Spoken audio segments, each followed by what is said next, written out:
સુરત ભારતીય જનતા પાર્ટીમાં ટિકિટને લઈને વિરોધનો સૂર ઉઠ્યો છે। ટિકિટની આડેધડ વહેંચણીને લઈને વિરોધ કરવામાં આવી રહ્યો છે।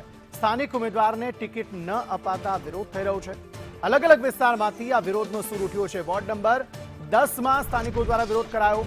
અડાજણ, ભાટા ગામ, ઈચ્છાપુર ગામમાં પણ વિરોધ કરાયો। એમએલએ પૂર્ણેશ મોદીનો ઘેરાવ પણ કરવામાં આવ્યો। સ્થાનિક મતદારો સાથે છેતરપિંડીનો આરોપ લગાવવામાં આવ્યો છે। સ્થાનિક મતદારોના અપમાન કર્યાનો પણ આરોપ લગાવાયા છે। મતદારોએ મતદાનના વિરોધની હવે ચીમકી આપી છે।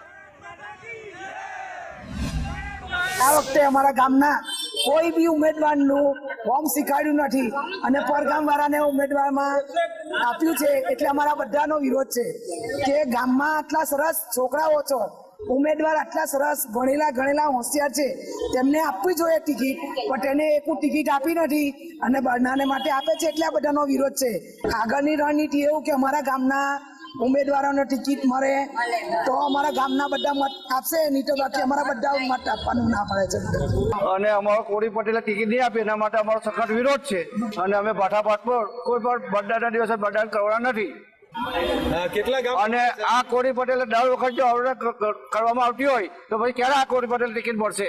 આયાથી કતાર ગામના બેન છે મીનાક્ષી બેન પોવૈયા, એને અહીંયા લાવીને મૂકી દીધી ને ભરતી રહી છે 3 મહિનાથી અહીંયા।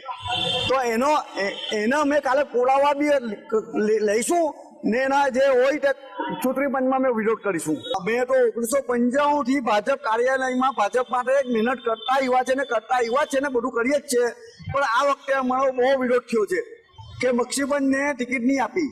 મતદાનના દિવસે અમે કોઈ બી ટેબલ મૂકવાના નથી, અમે સમજી લેજો, એક બી ટેબલ ઉખાડીને ફેંકી દઉં અમે।